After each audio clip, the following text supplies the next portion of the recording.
जय, माता लक्ष्मी की जय, एकादशी माता की जय, सर्वदेवी देवता की जय। बहुत समय पहले की बात है। एक बार पांडु नंदन भगवान श्री कृष्ण से हाथ जोड़कर नम्रता पूर्वक बोले कि हे नाथ, अब आप कृपा कर मुझसे माघ शुक्ल एकादशी का वर्णन कीजिए और उस व्रत को करने से क्या पुण्य फल होता है यह बतलाइए। भगवान श्री कृष्ण ने कहा कि हे राजन, इस एकादशी का नाम जया है और यह अक्षय फल को देने वाली है। इसका व्रत करने वाला ब्रह्म हत्या से मुक्त हो जाता है और अंत काल में उसे काम और मोक्ष की प्राप्ति होती है। इस व्रत के द्वारा मनुष्य कुयोनि से छूट जाता है। अब हम तुम्हें इसके एक पौराणिक कथा का इतिहास बतलाते हैं जो पद्म पुराण में लिखी है। कहते हैं, ध्यान से सुनो। एक समय की बात है कि देवराज इंद्र अपनी नगरी में अत्यंत ऐश्वर्य पूर्वक राज्य कर रहे थे। वहाँ के देवता सोमपान के प्रताप से हिष्ट पुष्ट एवं सौंदर्य की खान बन रहे थे। अप्सराओं से युक्त पारिजात पुष्प से शोभित नंदन कानन में क्रीड़ा कर रहे थे। महाराज इंद्र ऐश्वर्य से परिपूर्ण अप्सराओं और गंधर्वों के साथ नाच और गान में उन्मत्त हो रहे थे। गंधर्व गान कर रहे थे, अप्सराएं नाच रही थी। गंधर्वों में अत्यंत विख्यात पुष्पदंत, उनके पुत्र चित्रसेन की स्त्री मालिनी का पुत्र माल्यवान, जो अत्यंत सुंदर और रूपवान था, इत्यादि इत्यादि भी उपस्थित थे। माल्यवान के अत्यंत सुंदर स्वरूप का अवलोकन कर पुष्पवती नामक एक अत्यंत रूपवती गंधर्व कन्या कामदेव की पीड़ा से व्यथित हो उठी और अपने सुंदर स्वरूप और हाव भाव एवं दिव्य कटाक्षों से माल्यवान के हृदय को व्यथित एवं कामाशक्त कर दिया। पुष्पवती की सुंदरता निस्संदेह ही विलक्षण थी, जिसके बाहुपाश निस्संदेह ही काम पाश को भी लज्जित कर रहे थे। मुख चंद्रमा के समान प्रकाशमान, नेत्र बड़े बड़े और कान तक फैले हुए थे। कानों के कुंडल अनुपम शोभा को प्रदर्शित कर रहे थे। उनकी ग्रीवा एवं उसमें सटे हुए दिव्य कंठहार आदि अपनी अनुपम शोभा का चमत्कार दिखा रहे थे तथा ऊंचे ऊंचे सुंदर उरोज स्वर्ण कलशों को लज्जित कर रहे थे। उदर अत्यंत ही सूक्ष्म तथा कटी प्रदेश मुष्टिमय था।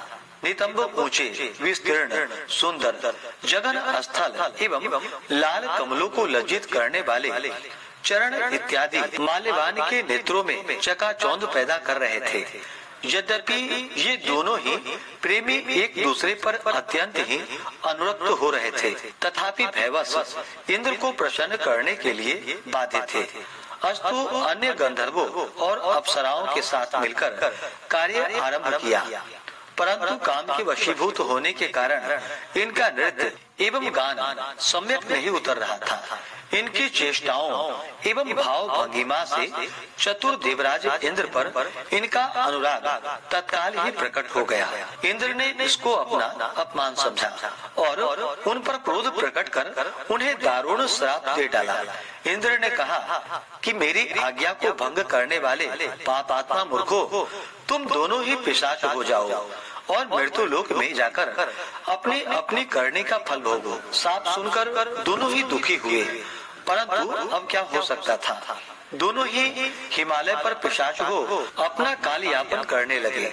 इस दुख में पड़कर वे लोग अत्यंत ही व्याकुल और चिंतित हो उठे।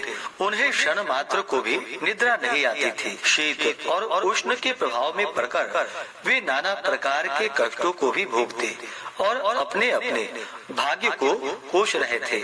इस प्रकार अनेकों चिंताओं से व्याकुल हो वे अपने इस भयंकर जीवन से ऊब गए। एक दिन उन लोगों को खाने के लिए कुछ भी नहीं मिला और वे दोनों दिन भर भूखे ही रह गए। रात को चिंता एवं शीत के कारण नींद भी नहीं आई। दैव योग से वह जया नामक एकादशी का दिन था। अस्तु द्वादशी के दिन सूर्योदय होते ही इनका पिशाच तत्व नष्ट हो गया और उनका वही प्राचीन दिव्य रूप प्राप्त हो गया। देवता और अप्सराएं उनकी स्तुति करने लगी। उन लोगों ने जाकर देवराज इंद्र को प्रणाम किया। देवराज उनका दिव्य रूप देखकर आश्चर्यचकित हो गए और उनसे पूछा कि कहो, तुम्हारा पिशाच तत्व किस प्रकार से नष्ट हुआ है। माल्यवान ने हाथ जोड़कर निवेदन किया कि प्रभु, यह जया नामक एकादशी के अनजाने व्रत करने का पुण्य फल है।